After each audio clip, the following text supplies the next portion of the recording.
জাতীয় রাজস্ব বোর্ডকে ভেঙে দুই বিভাগে বিভক্ত করার প্রতিবাদে কর্মবিরতি পালন করছে এনবিআর ঐক্য পরিষদ। এই বিষয়ে আরো জানাতে আমাদের সাথে যুক্ত আছেন সহকর্মী তৌহিদ রানা।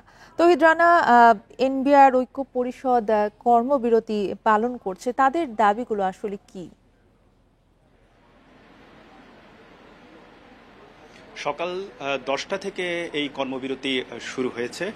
জাতীয় রাজস্ব বোর্ড এনবিআর এর যে প্রধান কার্যালয় আগারগাঁও সহ সারা দেশের যে কর অঞ্চলগুলো আছে এবং রাজধানীর যে কর অঞ্চলগুলো আছে সেই সকল কর অঞ্চলগুলোতে এই কর্মসূচি শুরু হয়েছে। সকাল 10টা থেকে 1 ঘন্টা সময় হয়েছে, এখনো সেই কর্মবিরতি চলছে এবং দুপুর 1টা পর্যন্ত এই কর্মবিরতি চলবে। আমি যদি আমার পেছনে একটু দেখাই, এনবিআর এর যে ডেস্কগুলি আছে আমরা দেখতে পাচ্ছি কর্মকর্তা কর্মচারীরা এখন এই মুহূর্তে কোনো ডেস্কে কিন্তু নাই।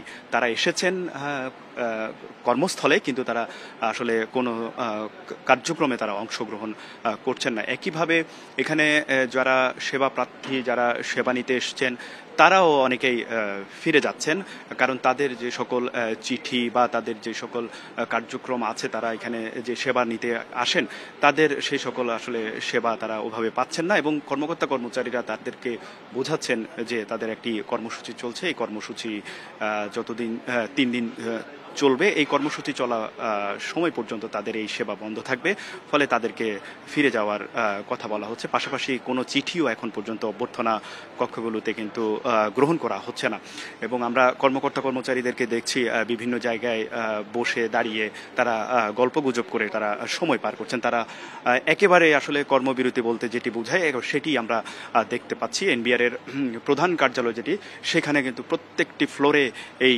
একই অবস্থা বিরাজ করছে।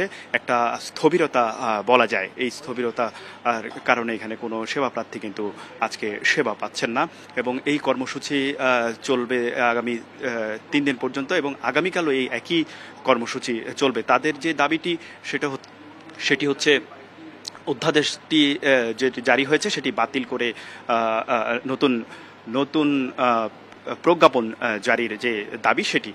আর পাশাপাশি এখানে কর্মসূচি চললেও যে 3টি কাজকে তারা প্রাধান্য দিয়েছেন, বিশেষ করে রপ্তানি, আন্তর্জাতিক যাত্রী সেবা এবং যাত্রী সেবার পাশাপাশি অন্যান্য যে সকল কার্যক্রম আছে সেগুলি তারা স্বাভাবিক রেখেছেন এবং বেশিরভাগ কার্যক্রম কিন্তু বন্ধ আছেন। তো আগামীকাল 1টা পর্যন্ত, সকাল 10টা থেকে বিকেল 3টা পর্যন্ত চলবে এবং শনিবার 10টা থেকে 3টা পর্যন্ত তাদের এই কর্মবিরতি চলবে। পরবর্তী ঘন্টায় যদি নতুন কোনো আরো আপডেট আসে তাহলে আমরা আবার জানিয়ে দেব। অবশ্যই আপনার সাথে আমরা যুক্ত হব পরবর্তীতে। তৌহিদ রানা আমাদেরকে জানাচ্ছিলেন আগারগাঁ থেকে।